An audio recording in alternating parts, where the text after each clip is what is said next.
What's going on, muscle science application listeners and inside natural bodybuilding fans? John Boss here, the 2014 Mr. Olympia Expo with two of the best powerlifters in the business, Layne Norton and Steve Kleva. Layne, maybe you can tell us a little bit about your experience recently at Nationals. You put up some really impressive numbers, and I think a lot of your haters and doubters have been silenced. Oh no, they'll continue to talk, but they'll never actually show up to anything, right. you know. But no, I give all the credit to Ben Escrow. He did my programming, and he was there helping me with my attempt selection, as well as Brad Couliard, Brian Doris, and just having those guys there. I mean, I told Ben, I am a head case like everybody else. I told him, I'm not watching the scoreboard. You just tell me, just put it on the bar, and I'll do it. And it worked. You know what I mean? I was even looking at the sheet the week before, and I'm like, man, he wants me to squat 650. That's crazy. Like, I never imagined that sort of number. And he's like, he's totally calm. He's like, no, you'll do it. You'll do it. And I went out, and it was actually pretty easy. It was funny though, because I unracked the bar, and I hear one of the kids who's spotting go, "Holy shit, man! Look at that bar bin." Yeah. It's all like you could see me in the middle. I actually started smiling a little bit, but yeah, it was crazy. It was a crazy experience. There was 70 guys in my weight class, over 500 lifters. Like, I mean, I've done a lot of powerlifting meets. That felt like a national championship. Nice. So one of the reasons obviously you're able to move those kind of numbers is because you keep up with your training so regularly, and that's one thing I think is really impressive about you coming to events like this, all the different things you do. A lot of people, it's an easy time to say, oh, well, I missed a workout or I couldn't get one in, and sometimes we have to do those things, but talk about how you managed to make that a priority and fit it in. Well, like you said, it's just a priority, right? So so I knew I was going to be able to work out today or tomorrow, or yesterday or today, because I'm working 14, 16 hours a day. So what I did was I had 2 days where I did squats, bench, and deadlift back to back. And on the second day, I did AMRAP sets on squat and deadlift, as many reps as possible. And you know what? Didn't hit any PRs, but I got it all in, and I did real well, performed well. And, as we say in my gym, don't be bitch. Whenever everybody has a problem, just don't be a bitch. Nice. You got any questions? Yeah, as far as you dropped to with the 205 weight class, how was your approach leading up to the meet and doing so with that much volume? That's a really good question. And actually, I feel like that was one of the main advantages I had, was I was at that weight, like right around that weight, for months ahead of time. So I got used to lifting at that weight.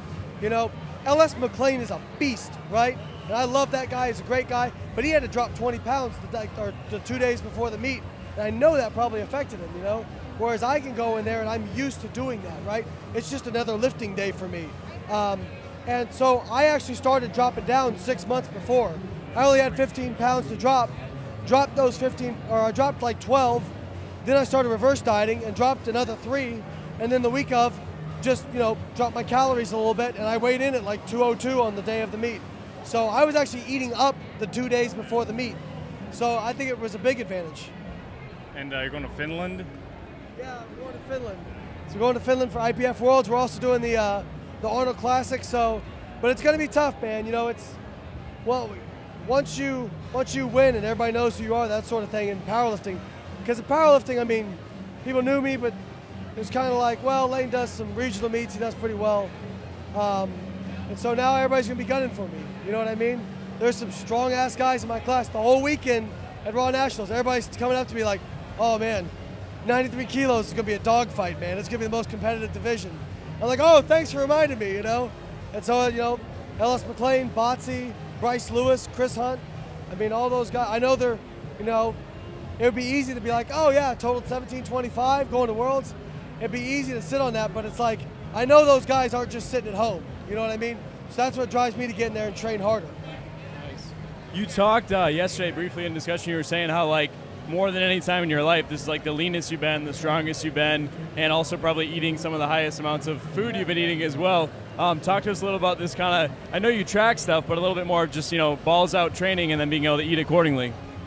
Yeah, so I mean, I think part of it's the reverse dieting. I think, every time I've reverse dieted, it's worked better and better. And then this time I've just kept adding and got actually a little bit leaner throughout the entire process. I was changing last night. I was like, honey, is that a vein in my hip? I was like, shit, I didn't have that since the last time I competed, And it was just, getting lean, slowly adding calories in, getting lean, slowly adding calories in, doing that over years and years of cycling that, and it's just gotten better and better. And that's what I typically see with reverse dieting. You know, you may never be an Alberto Nunez, right, who maintains their body weight at 800 grams of carbs a day, but you can get better for what your metabolism is. And that's what I've noticed with myself for sure.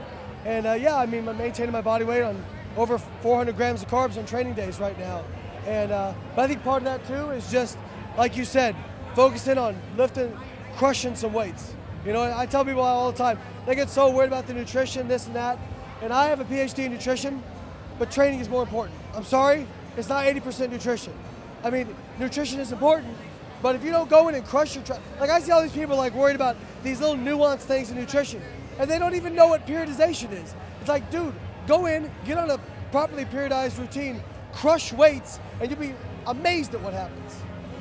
Nice. Any final questions for Layne, Steve? I think that's it for now. I know he's a busy guy, so I don't want to soak up all his time. So. I have a question for you. Oh yeah?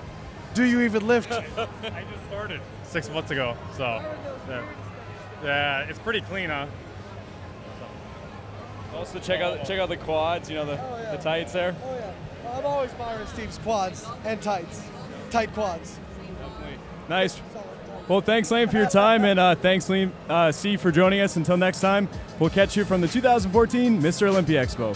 If you've enjoyed this podcast, be sure to check out barbell1.com, sponsor of this show, and that's where you can find the YouTube channel to link off to additional video content, particularly the video of today's interview. You can also check out appliedmusclescience.com to find past episodes of the Muscle Science and Application Podcast, which can also be located through iTunes or your podcast app of choice. You can check out Layne Norton's podcast, Physique Science Radio, again through iTunes or your podcast app of choice. And you can find out more about Steve Kleva's services at slovation.com.